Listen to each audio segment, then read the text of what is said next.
यीशु मसीह के नाम से आशीष मिले। तो मेरे दोस्तों, आज का जो सवाल है, आज का जो टॉपिक है वो इस पर है कि क्या मसीहों को होली मनाना चाहिए कि नहीं।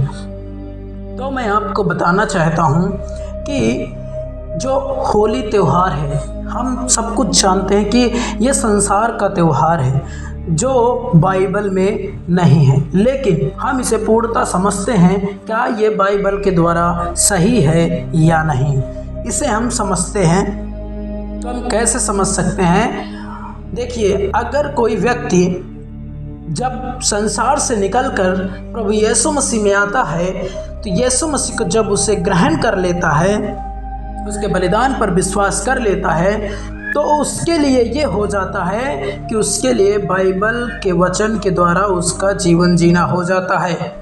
तो मेरे प्रिय भाई बहनों, जो ये संसार है, ये संसार बाइबल के वचन के द्वारा नहीं है, क्योंकि संसार में कुछ ऐसे काम हैं जो बाइबल के द्वारा नहीं है। मेरे प्रिय भाई बहनों, परमेश्वर ने क्या कहा था?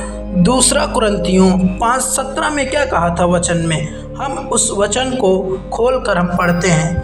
प्रभु यीशु मसीह को जिसने ग्रहण कर लिया है, उसके लिए वो क्या हो जाता है और उसके लिए क्या ज़रूरी है और उसे क्या करना चाहिए, इसके विषय में हम इस वचन को पढ़ते हैं। दूसरा कुरिन्थियों 5:17 वचन। यहाँ पर इस प्रकार से लिखा हुआ है कि सो यदि कोई मसीह में है तो वह नई सृष्टि है, पुरानी बातें बीत गई, देखो वे सब नई हो गई।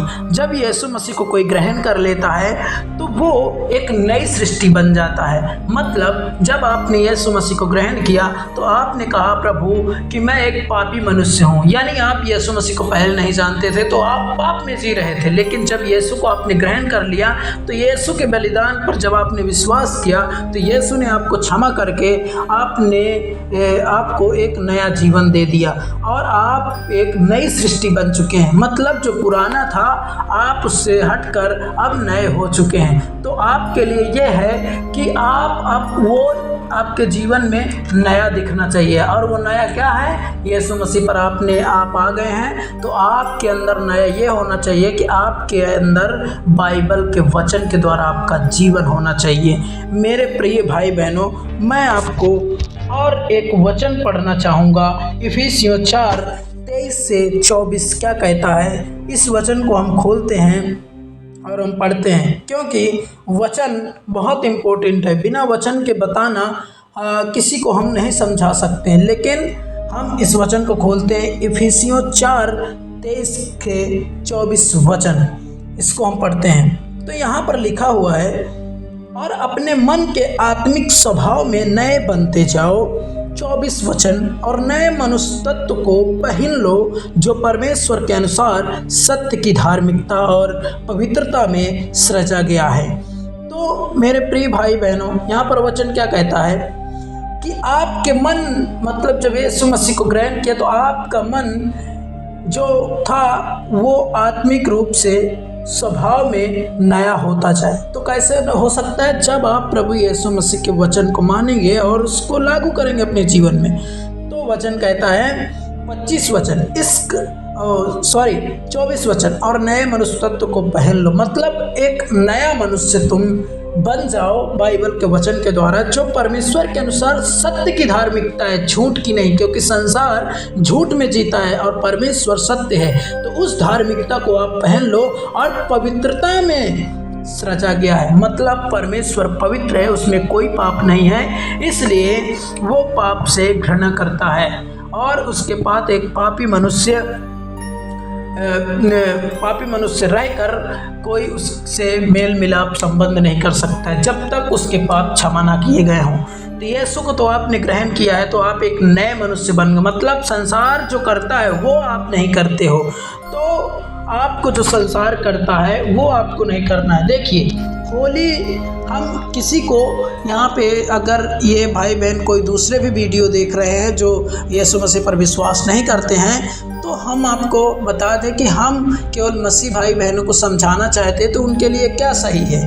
इसलिए आप हमारी बातों का बुरा मत माने, और हम किसी भी धर्म और उसके विश्वास को ठेस पहुंचाना हमारा उद्देश्य बिल्कुल भी नहीं है। तो मेरे प्रिय भाई बहनों, जो होली है वो होली त्यौहार, उसमें आप कई बार देखते होंगे लोग कहते हैं प्रेम भरा त्यौहार है, प्रेम से सब कोई एक दूसरे के घर जाते हैं, प्रेम से मिलते हैं और मीठा वगैरह करते हैं। तो मेरे प्रिय भाई बहनों, मैं आपको बताना चाहूँगा, जब होली त्यौहार आता है तो आपने कभी भी देखा होगा कि उस दिन बहुत सारे लोग दारू पी के बिल्कुल मग्न रहते हैं और दारू पीते हैं, जो परमेश्वर के बाइबल के वचन के द्वारा नहीं है। कई लोग उसमें गंदे काम करते हैं, उसमें ऐसा करते हैं कि जो मान लीजिए कोई घर परिवार का है तो रंग लगाते हैं और वो करते हैं, बहुत सारी गाली गलौज, बहुत सारी बातें होती है गंदे गंदे गानों में, डीजे डांस वगैरह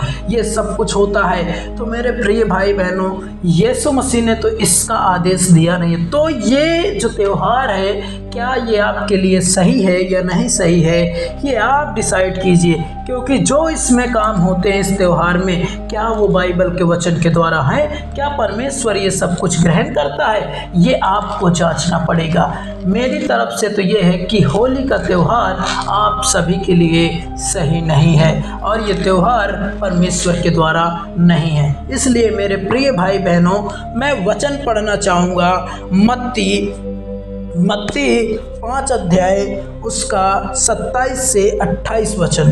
तो यहाँ पर क्या लिखा हुआ है, हम पढ़ेंगे। मत्ती 5 27 से 28 वचन में लिखा हुआ है, तुम सुन चुके हो कि कहा गया था कि व्यभिचार ना करना, परंतु मैं तुमसे यह कहता हूँ कि जो कोई किसी स्त्री पर कुदृष्टि डाले वह अपने मन में उससे व्यभिचार कर चुका। होली त्यौहार में क्या होता है कि बहुत लोग लड़का लड़की को रंग लगाते हैं और बहुत गलत तरीके से देखते हैं और गंदे गंदे मजाक करते हैं, भद्दे मजाक करते हैं। तो वो परमेश्वर कहता है उनके लिए कि तुम सुन चुके हो कि व्यभिचार न करना। अगर कोई स्त्री पर आपने कुदृष्टि मतलब देखकर भी उसके अंदर का कोई गलत अपने अंदर सोच लिया है आपने, तो आप पाप कर बैठे हैं। तो ये क्या ये परमेश्वर के अंडर में ये त्यौहार है? मेरे प्रिय भाई बहनों, आप खुद सोचिए। और मैं वचन पढ़ूंगा, मत्ती 16 का 24 वचन पढ़ना चाहूँगा। यहाँ पर क्या लिखा हुआ है, बहुत प्यारा भरा वचन है। तब यीशु ने अपने चेलों से कहा, यदि कोई मेरे पीछे आना चाहे तो अपने आप का इनकार करे और अपना क्रूस उठाए और मेरे पीछे। यदि आपने यीशु मसीह के पीछे आने का ठान लिया है तो जो संसार करता है ना, मेरे प्रिय भाई बहनों, वो आपको शरीर के कामों को छोड़ना पड़ेगा। शरीर के काम के अनुसार आप अगर चलेंगे तो आपने यीशु को नहीं जाना है। और वो कहता है जो कोई उसके पीछे आना चाहे अपने आप का इनकार करे, मतलब जो आपका शरीर चाहता है करना, जो आपका मन चाहता है करना, वो मत करो। जो यीशु मसीह कहता है वो करो, क्योंकि ये जो संसार में हो रहा है ये सब कुछ ये परमेश्वर के खिलाफ हो रहा है। इसलिए अपना क्रूस उठाओ और संसार के सामने ऐसे प्रकट हो जाओ कि यीशु मसीह का स्वभाव तुम में से झलके। और होली में जाकर या तो रंग लगा लो या तो फिर यीशु मसीह को चुन लो मेरे प्रिय भाई बहनों, क्योंकि रंग लगाओगे और मजा लोगे और चले जाओगे, लेकिन यीशु मसीह जो जीवन देना चाहता है वो नहीं पाओगे, क्योंकि तुम नहीं जानते हो कि तुम्हारा जीवन भाप के समान है और कब खत्म हो जाएगा। इसलिए मेरे प्रिय भाई बहनों, परमेश्वर मौका दे रहा है, इसलिए हम समझें और उसके वचन के द्वारा चलें। और ये त्यौहार उसके खिलाफ है। और मैं बताना चाहता हूँ और फिर मैं वचन पढ़ना चाहूँगा, इब्रानियों 9 का 27 वचन में क्या लिखा हुआ है, हम इसको भी पढ़ेंगे। क्योंकि मेरे प्रिय भाई बहनों, परमेश्वर आपको हर एक बातों से समझाना चाहता है। मेरे प्रिय भाई बहनों, हम समझें और परमेश्वर के वचन से देखें क्या हमारे जीवन में क्या जो हम कर रहे हैं, क्या ये सच में परमेश्वर चाहता है, क्या परमेश्वर इसकी इजाज़त देता है। तो इस वचन को हम पढ़ते हैं, और जैसे मनुष्यों के लिए एक बार मरना और उसके बाद न्याय का होना नियुक्त है। इसलिए मेरे प्रिय भाई बहनों, जब तक ये जीवन है इसे बहुमूल्य समझो और परमेश्वर के वचन के द्वारा अपने जीवन को जियो, क्योंकि परमेश्वर ये जो होली में काम होते हैं ये परमेश्वर पाप से संगति नहीं कर सकता है। इसलिए अगर हम ये पाप पे जीवन जीते हैं तो इससे संगति यीशु मसीह नहीं कर सकता, क्योंकि वो पवित्र परमेश्वर है। और परमेश्वर कहता है कि अगर हमारा जीवन चला गया, हम अगर नहीं स्वीकार किए यीशु मसीह को और उसके वचन के द्वारा नहीं चले, तो हमारा क्या होगा? मरने के बाद फिर कोई मौका नहीं है मेरे प्रिय भाई बहनों, और हमें पता भी नहीं है कि कब मृत्यु आ जाएगी हमारी। इसलिए फिर न्याय का होना नियुक्त हो जाएगा। अब मैं एक वचन और पढ़ूंगा, रोमियो 12 का 2 वचन पढ़ते हैं। क्या करना है आपको संसार के साथ मेरे प्रिय भाई बहनों?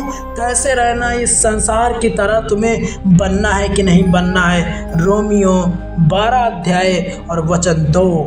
और इस संसार के सदस्य ना बनो। जो ये संसार कर रहा है मेरे प्रिय भाई बहनों, वो तुम ना करो, क्योंकि ये संसार यीशु मसीह से घृणा करता है और इस संसार को चलाने वाला ईश्वर शैतान है। तो शैतान के छलावे में ना फंसो, क्योंकि परमेश्वर नहीं चाहता कि तुम ये जो संसार कर रहा है, जो मना रहा है, ये तुम ना करो, परंतु तुम्हारी बुद्धि के नए हो जाने से तुम्हारा चाल चलन भी बदलता जाए। जैसे यीशु मसीह को तुमने ग्रहण किया तुम्हारी बुद्धि के नए हो जाने से कि यीशु मसीह ये बातें कहता है, वैसे ही उसकी बातों पर आपका चाल चलन भी बदल जाना चाहिए कि तुमको देखकर दूसरा यीशु मसीह को जाने और पहचाने और यीशु मसीह की तरफ आए, जिससे तुम परमेश्वर की भली और भावती और सिद्ध इच्छा को अनुभव से मालूम करते जाओ। अगर आप उसके वचन के द्वारा चलेंगे, अपने चाल चलन को उसके वचन के द्वारा लाएंगे, तो उसकी इच्छा को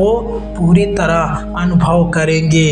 अब मैं लास्ट वचन पढ़ना चाहूँगा, यिर्मयाह 10 का 2 वचन क्या कहता है। हम इसे भी पढ़ते हैं क्योंकि वचन बहुत ज़रूरी है और वचन से ही हम बहुत सारी बातें समझ सकते हैं। तो यिर्मयाह 10 अध्याय वचन 2, यहाँ पर क्या लिखा हुआ है? अन्य जातियों को चाल मत सीखो, ना उनकी नाई आकाश के चिन्हों से विस्मित हो। मतलब अन्य जातियाँ, ये बाइबल के द्वारा अन्य जाति कौन है? जिसने यीशु को ग्रहण नहीं किया है वो अन्य जाति है, और जिसने यीशु को ग्रहण कर लिया है वो यीशु का पुत्र बन चुका है। तो अन्य जाति जो यीशु को नहीं जानते हैं उनकी सी चाल मत सीखो। वो जो चाल चल रहे हैं उनकी चाल तुम मत सीखो, उसकी नए आकाश के चिन्हों से विस्मित। मतलब जो अंधकार में वो चल रहे हैं, जो अंधकार को देखकर वो उसी में घुस जाते हैं, उनकी तरह मत रहो, इसलिए कि अन्य जाति लोग उनसे विस्मित हो जाते हैं। जो संसार में है वो प्रलोभन से अन्य जाति जो यीशु मसीह को नहीं जानते हैं वो उसमें बहुत जल्दी घुस जाते हैं। इसलिए मेरे प्रिय भाई बहनों, आपको नहीं घुसना है। और लास्ट में मैं यही कहना चाहूँगा कि मैंने वचन से बताया कि यीशु मसीह के द्वारा ये त्यौहार नहीं है परमेश्वर के वचन के द्वारा, क्योंकि इसमें बहुत सारे पाप हैं। अब आपको डिसाइड करना है क्या आप इस वचन को मनाना क्या इस त्यौहार को मनाना चाहते हैं या नहीं मनाना चाहते हैं। परमेश्वर ने आपको भली भांति इच्छा दी है, इसलिए अपनी इच्छा को देखो। और मैं अगर ज़बरदस्ती कहूँ कि तुम ये त्यौहार मत मनाओ तो इसमें प्रेम नहीं है। इसलिए मेरे प्रिय भाई बहनों, आप स्वयं देखो क्या ये त्यौहार आपकी परमेश्वर की इच्छा में है या नहीं है। प्रभु यीशु मसीह आप सभी को आशीष दें। आमीन। God bless you all.